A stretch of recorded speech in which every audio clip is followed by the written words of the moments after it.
ஒவ்வொருத்தரும் வந்துட்டு தப்பு பண்ணிட்டு நான் தெரியாம தப்பு பண்ணிட்டேன் அப்படின்னு சொல்லிட்டு ஒவ்வொரு தடவையும் சொல்றீங்க. நீங்க என்ன சின்ன குழந்தையா தெரியாம பண்றதுக்கு?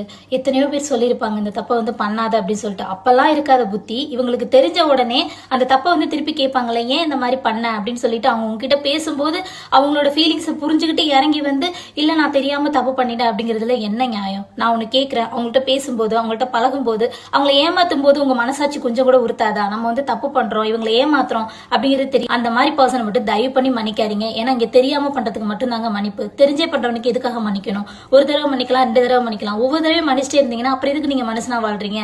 நல்லா ஒண்ணு தெரிஞ்சுக்கோங்க. அன்புங்கிற இங்க பேர்ல நிறைய பேர் அடுத்தவங்களை ஏமாத்துறோம், அவங்களுக்கு என்ன தெரியவா போகுதுன்னு சொல்லிட்டு நீங்க தெரியாம பண்ற ஒவ்வொரு விஷயம், நான் அடிக்கடி சொல்ற விஷயம், கர்மாக்கள்ல இருந்து தப்பவே முடியாது. இந்த மண்ணை விட்டு போற வரைக்கும் ஒன்று சுத்தி சுத்தி அடிக்கும், சந்ததியே அடிக்கும். இதை நல்லா மனசுல வச்சுக்கோ. இந்த சாமி கிட்ட போய் மன்னிப்பு கேட்டா எல்லாம் சரியாயிடும் அப்படின்னு சொல்லிட்டு நீ என்ன தலைகீழ நின்று தண்ணி குடிச்சு நீ சாமி கிட்ட போயிட்டு விரதம் எடுத்து மாலை போட்டு படிப்படியா ஏறினாலும் உன்னை சாமி மன்னிக்கவே மன்னிக்காது. அவ்வளோ ஒரு பாவமான விஷயம். நீங்க அவங்கள கஷ்டப்படுத்துறதா நினைச்சு உங்களை ஒவ்வொரு இடத்துல நீங்க ஏமாத்திட்டே இருப்பீங்க.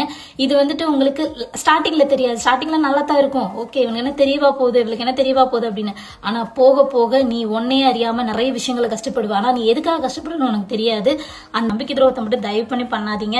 ஏன்னா அவங்களோட வாழ்க்கையே அதுதான். அந்த நம்பிக்கைங்கிறது அவங்களோட வாழ்க்கையே. அதை உங்க கையில ஒப்படைச்சிருக்காங்க அப்படின்னா அதுக்கு முக்கியத்துவம் கொடுங்க.